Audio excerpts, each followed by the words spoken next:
आज जो नागपुर में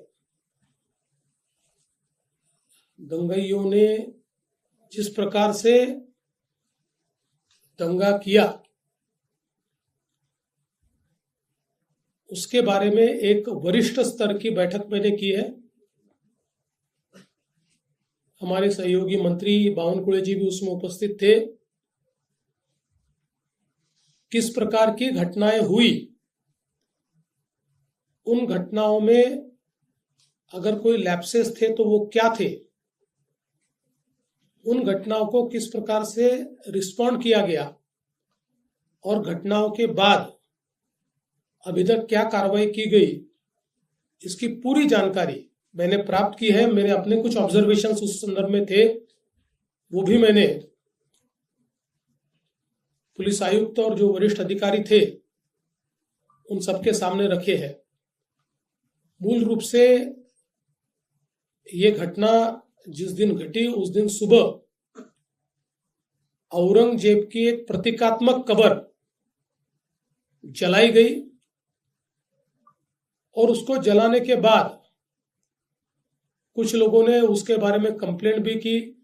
पुलिस ने नियम के अनुसार उस कंप्लेंट को एंटरटेन भी किया, लेकिन बाद में कुछ लोगों ने सोशल मीडिया का उपयोग करते हुए पॉडकास्ट और पोस्ट के माध्यम से ये औरंगजेब की प्रतीकात्मक कब्र नहीं जलाई गई तो इस पर दरगाह की चादर लगाई थी और उसमें कुरान की आयतें लिखी हुई थी, उसको जलाया गया। इस प्रकार का एक झूठा प्रचार किया और लोगों की भावनाओं को भड़काने का काम किया। शाम के समय नागपुर के कुछ इलाकों में लोग जमा हुए और दंगाइयों ने पत्थरबाजी की, गाड़ियों को तोड़ा, दुकानों पर हमला किया और बड़े पैमाने पर नुकसान करने का काम किया। पुलिस ने भी अच्छी कार्रवाई की। 4, साढ़े 4, 5 घंटे में पुलिस ने इस पर पूरा काबू लाया। उसके लिए आंसू गैस के गोले छोड़ने की बात हो या अलग अलग प्रकार से जो कार्रवाई करनी पड़ती है वो सारी कार्रवाई पुलिस ने की, जिसके कारण इसको काबू में लाया गया। इसमें बड़े पैमाने पर पुलिस घायल हुई। पुलिस के हमारे डीसीपी लेवल के 3 लोग और कुल मिलाकर 33 पुलिस के लोग और कुछ सिविलियंस और सारे कुल मिलाकर 40 लोग इस प्रकार से इसमें घायल हुए। उसके बाद पुलिस ने इन इलाकों में कर्फ्यू भी लगाया। अभी उस दिन के बाद इन इलाकों में कोई घटना नहीं घटी है, शांति है। लेकिन जो सीसीटीवी फुटेजेस हमारे पास उपलब्ध थे, अलग अलग लोगों ने वीडियोस दिए थे, उन वीडियोस को भी एनालाइज किया गया। पत्रकारों ने भी पुलिस के पास कुछ वीडियोस दिए, उसको भी एनालाइज करने के बाद जो दंगाई है उनकी पहचान कर ली गई है। 104 लोगों को अभी तक पहचान कर पकड़ा गया है, जिसमें 92 लोगों को अरेस्ट किया है। 12-18 साल के अंदर के विधि संघर्षित बालक है, उनको उस कानून के तहत उन पर कार्रवाई की गई है। और जब तक आखिरी दंगाई को पकड़ा नहीं जाता, ये कार्रवाई रुकने वाली नहीं है। ये कार्रवाई चलती रहेगी। लगातार एविडेंस आ रहा है, उस एविडेंस के आधार पर ये कार्रवाई यहां पर चल रही है। ये भी तय हुआ है कि ये जितना नुकसान दंगाइयों ने किया है, इसका पूरा हिसाब निकाला जाएगा और ये पूरा नुकसान उनसे वसूल किया जाएगा। और अगर वो नुकसान के पैसे नहीं भरते हैं तो उनकी प्रॉपर्टी को बेचकर ये नुकसान भरपाई की जाएगी। किसी भी हालत में इस प्रकार से किसी को दंगा करके दूसरे को नुकसान पहुंचाने की इजाजत नहीं दी जाएगी। जिनकी गाड़ियों का नुकसान हुआ है, सरकार उनको मदद करने वाली है। जो भी हमारे नियम है, उन नियमों में बैठाकर हम लोग निश्चित रूप से उनको मदद करेंगे। अगले 7 दिनों में ये मदद करने की हमारी कोशिश होगी।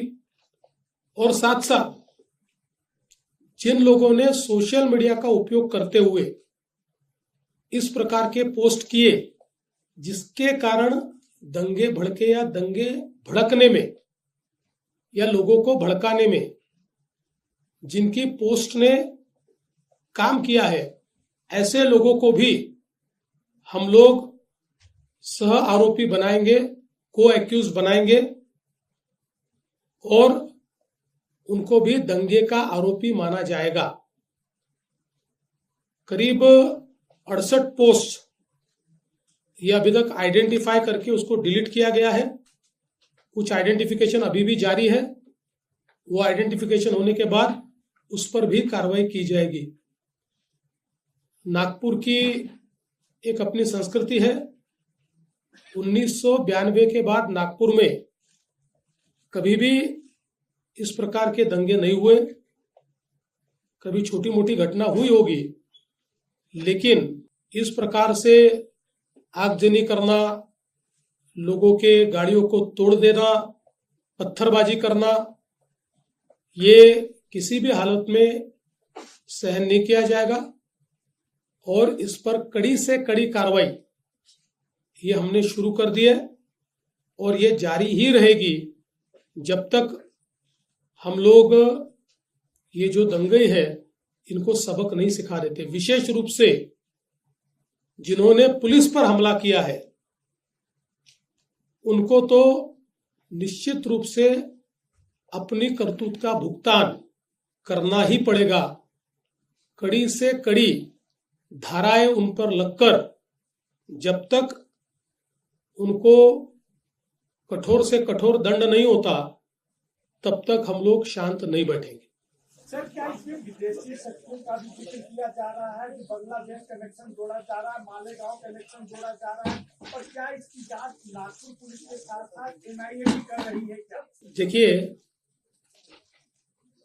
इसमें अभी सारी तफ्तीश चल रही है। अब जो लोग अलग अलग प्रकार के पोस्ट करते हैं, उनमें से कुछ लोगों के पोस्ट में कुछ ऐसी चीजें भी दिखाई पड़ी है कि जो बांग्लादेशी लगती है, पर आज इसमें बांग्लादेशी एंगल है या विदेशी हाथ है, ऐसा कहना इस समय उचित नहीं होगा जब तक उसकी पूरी जांच नहीं हो जाती। इसलिए मुझे लगता है कि अभी जहां तक मालेगांव का सवाल है तो वो तो दिख ही रहा है, क्योंकि जो पार्टियां मालेगांव की इनको मदद कर रही है, इन्होंने वहां पर जो ऑफिस खोला है, जो आरोपी है, तो वो कनेक्शन तो बिल्कुल दिखाई पड़ रहा है। देखिए, अभी इसके बारे में आधिकारिक रूप से डॉक्टर उसकी घोषणा करेंगे, उसके बाद ही उस पर बोलना ठीक होगा। दंगा होने के बाद यूपी में जैसे बुलडोजर कार्रवाई होती है, तो नागपुर में भी वो दंगाई को अभी जब पूरी जो मामला स्पष्ट है सामने, तो क्या नागपुर में भी बालदरपुरा एरिया में बुलडोजर कार्रवाई होगी क्या? देखिए, महाराष्ट्र में हम लोग अपने तरीके से कार्रवाई करते हैं। जहां बुलडोजर चलाने की आवश्यकता होगी वहां चलेगा। जहां गलत काम होगा उसको रौंदा जाएगा, किसी को बख्शा नहीं जाएगा। सर, 2 दिन पहले कर्फ्यू में शिथिलता लाई गई। सर के बाइट में कहा गया है सिटी सर ने कि 80 लोगों में से 11 लोग, और आपने भी बताया कि विधि संघर्ष बच्चे हैं। तो ये फिलिस्तीनी पैटर्न है। तो हमारा एक लॉ है कि अगर 18 साल से कम बच्चा जो है वो गाड़ी चलाता है, कुछ एक्सीडेंट होता है या पकड़ा जाता है, तो माँ बाप मतलब उसकी सजा होती है। तो ऐसे में नहीं लगता अगर ये आगे रोकने के लिए ऐसा कुछ कानून बनना चाहिए?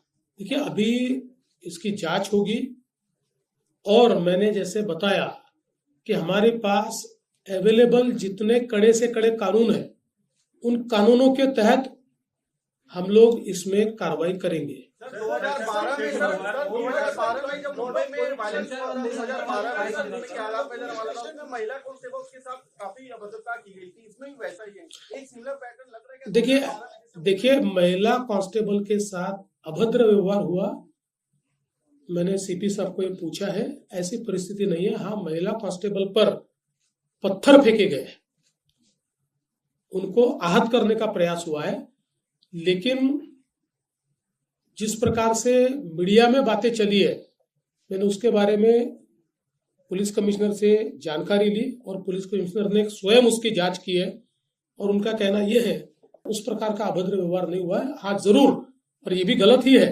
कि महिला कांस्टेबल को घेरकर उनके ऊपर पत्थर फेंकना, तो उसके ऊपर वैसी कार्रवाई होगी। अजित पवार ने कहा है कि जो भी मुस्लिम भाइयों की तरफ हाथ दिखाएगा उसे बख्शा नहीं जाएगा। एक इफ्तार पार्टी में अजित पवार ने बयान दिया है कल मुंबई। अजित पवार जी ने क्या बयान दिया मुझे मालूम नहीं, पर जो भी अच्छा व्यक्ति है, देशभक्त है, देश के लिए काम करता है, वो किसी भी जाति का हो, धर्म का हो, उसके ऊपर कोई गलत आंख उठाएगा तो हम भी सहन नहीं करेंगे।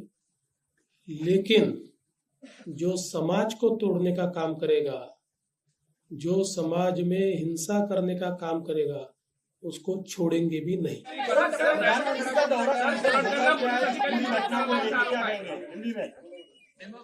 प्रधानमंत्री जी का दौरा जिस प्रकार से तय हुआ है उसी प्रकार से होगा।